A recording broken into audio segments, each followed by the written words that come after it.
Have you ever walked down a city street and noticed something odd?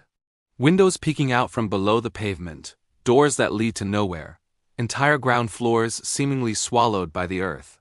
It's a strange sight, one you can find in cities all over the world, from San Francisco to St. Petersburg. This has sparked one of the internet's most captivating and debated mysteries: the mud flood. The core idea of the mud flood theory is that a massive global cataclysm, possibly a deluge of mud and silt, buried the original ground levels of our ancient cities sometime in the not-too-distant past, perhaps the 18th or 19th century.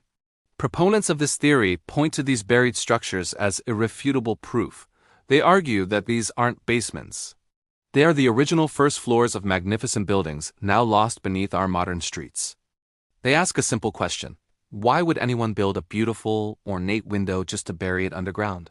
It seems to defy all logic. Let's take a closer look at the evidence. When you see these sunken buildings, the architecture is often incredibly detailed.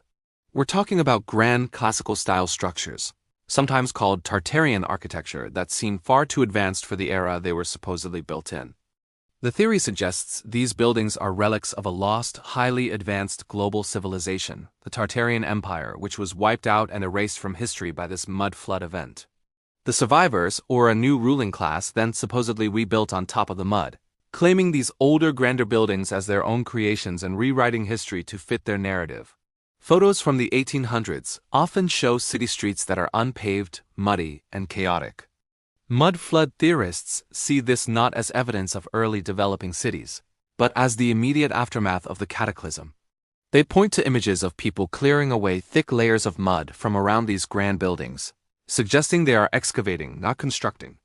They also highlight the incredible similarities in architectural styles across continents, from courthouses in America to government buildings in Australia, as proof of a unified global culture that predates our current historical understanding.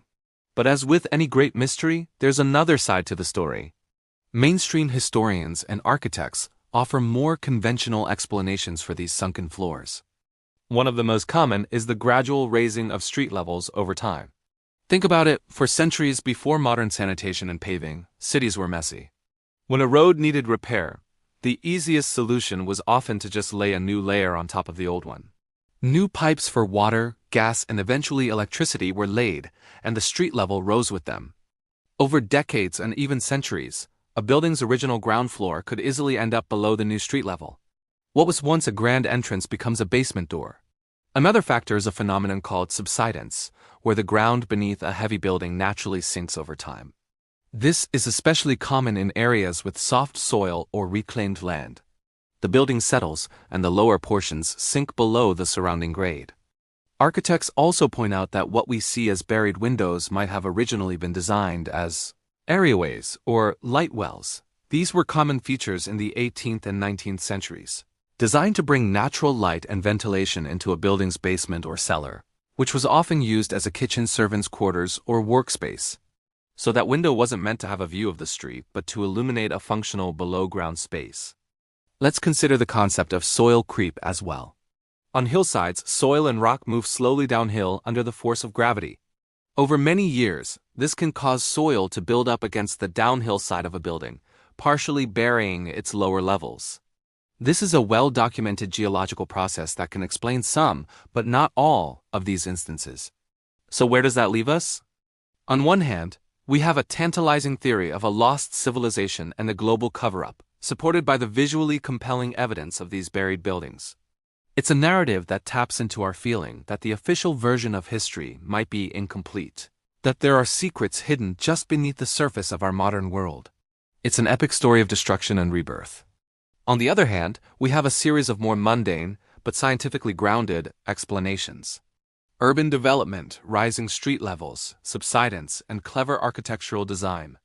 Each of these factors can, in specific cases, explain why a building might look like it's sinking into the ground. The mainstream view argues that there isn't one single mud flood event, but rather a collection of local, explainable phenomena that, when viewed together, create the illusion of a global catastrophe. The debate also gets interesting when we look at photographic evidence. Proponents of the mud flood theory often show photos of empty cities from the 19th century, filled with grand buildings but very few people, as evidence that these cities were found not built. Skeptics, however, point out that early photography required very long exposure times. Moving people and carriages simply wouldn't show up in the final image, creating an eerie, deserted look that wasn't the reality at the time. So what's the verdict? Is the mud flood a forgotten chapter of our history, or is it a modern myth born from misinterpreting the evidence around us? The truth is, the mystery persists because both sides have valid points. It's easy to dismiss the mud flood as a conspiracy theory, but it's also hard to ignore the sheer scale and similarity of these buried structures across the globe. Could it be a combination of both? Perhaps some instances are simple cases of rising street levels, while others hint at larger, localized floods or other events that have been forgotten over time. Ultimately, the mystery of the mud flood forces us to look at our own cities with new eyes. It encourages us to question the history we've been taught and to look for clues hidden in plain sight. Whether you believe in a global cataclysm or in the slow, steady march of urban progress, one thing is for sure. The story of our cities is written in stone and soil, and some of its most interesting chapters might still be buried, waiting to be rediscovered. Next time you're walking through an old part of town, look down. You might just find a window to another time. Thanks for joining us on this deep dive. What do you think? Are these sunken buildings proof of a lost world, or just a quirky feature of urban evolution? Let us know in the comments below.